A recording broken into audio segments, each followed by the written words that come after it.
Tiga. Udah. Oke teman-teman, di sini saya akan menjelaskan tentang sistem air intake dan exhaust. Pertama itu di sini ada pre-cleaner dan air cleaner. Ya, jadi ini kalau pre-cleaner ini fungsinya untuk menyaring udara yang kasar dan air cleaner itu untuk menyaring udara yang halus. Lalu dari sini kita masuk ke turbocharger. Turbocharger ini ada dua, ada turbin dan kompresor. Jadi turbin ini yang menggerakkan kompresor. Kompresor ini berfungsi untuk memadatkan udara sebelum masuk ke ini intake manifold. Intake manifold ini menyalurkan udara dari kompresor ke ruang bakar. Lalu dari ruang bakar kembali ke turbin. Turbin ini ya disaring lagi. Iya, dan juga turbin ini yang tadi saya bilang untuk menggerakkan kompresor. Lalu dari turbin ini kita akan membuang udara kotor ke exhaust dan selesai. Kasih teman-teman. Oke teman-teman, perkenalkan nama saya Muhammad Tugas Padilla. Di sini saya akan menjelaskan tentang cooling system. Jadi di sini ada tank teman-teman, berfungsi untuk menyimpan coolant. Ini tank. Lalu dari tank ini akan dipompa oleh water pump. Jadi coolant yang ada di tank ini dipompa oleh water pump ini. Lalu dari water pump ini akan dialirkan ke water jacket.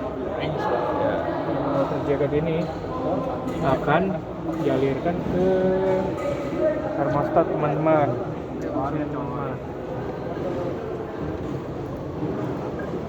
Nah, ini dia termostatnya nih teman-teman. Jadi di sini dia sudah elektrik ternyata. Jadi misalkan coolant yang setelah dari engine ini coolantnya tuh melewati batas yang ditentukan oleh termostat, dia akan dialirkan ke radiator. Radiatornya ada di radiator di sini, lalu didinginkan oleh fan. Cuman jikalau dia belum melewati batas, dia akan balik lagi ke water pump, lalu balik lagi ke engine. Nah, misalkan yang tadi coolantnya nih udah panas, terus sudah didinginkan oleh radiator ini oleh fan, dia akan balik lagi ke water pump dan seterusnya. Terima kasih teman-teman. Sama-sama. Oke teman-teman, di sini saya akan menjelaskan tentang starting and charging. Yang pertama ini ada on off switch yang berfungsi untuk menyalakan dan mematikan starting. Lalu dari sini tuh habis dinyalakan, listrik dialirkan menuju ke starting relay. Kembalikan dengan dari starting relay ini menuju ke starting motor. Starting motor ini berfungsi untuk menggerakkan solenoid, dan solenoid itu berfungsi untuk menggerakkan flywheel.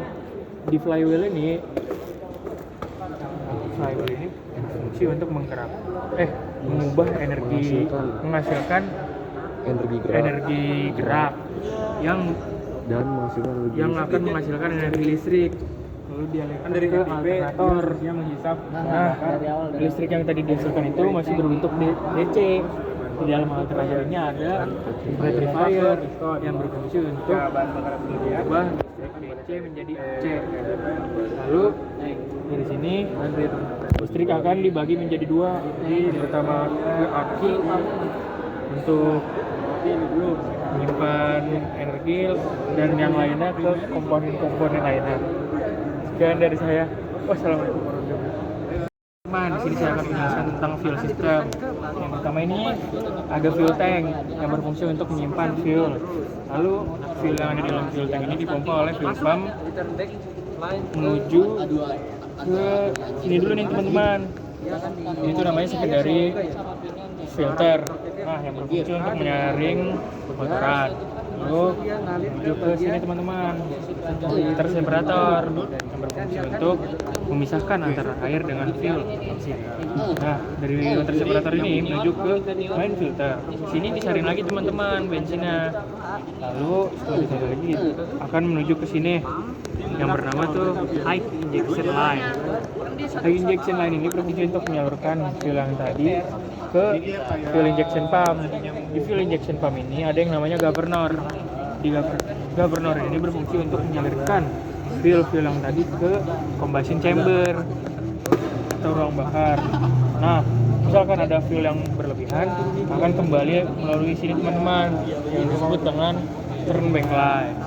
Nah, misal ada terjadi kemacetan dalam fuel system teman-teman, sini ada yang namanya ini namanya tuh fuel primary pump yang berfungsi untuk mencegah kemacetan itu teman-teman. Jadi ini dipencet-pencet nih teman-teman. Ya, ini bisa dipencet. Oke, sekian saya. Assalamualaikum warahmatullahi wabarakatuh. Oke teman-teman, di sini saya akan menjelaskan tentang lubrication system. Jadi pertama di sini ada oil pan yang berfungsi untuk menyimpan oil, dan di dalam oil pan ini itu ada namanya inlet screen yang berfungsi untuk nyaring kotoran yang besar. Lalu oil yang ada di dalam sini dihisap oleh oil pump yang ada di sini nih teman-teman. Lalu setelah dihisap disaring dulu lewat oil filter ini. Lalu dari oil filter ini dibagi menjadi dua, ada yang ke arah turbocharge dan ada yang ke engine. Kalau yang di turbocharge ini untuk melumasi bearing, kalau yang di engine ini atau oil gallery ini untuk melumasi semua engine. Lalu misalkan semua engine sudah dilumasi, oil akan turun kembali ke oil pan. Nah, itu tuh turun karena adanya gaya gravitasi.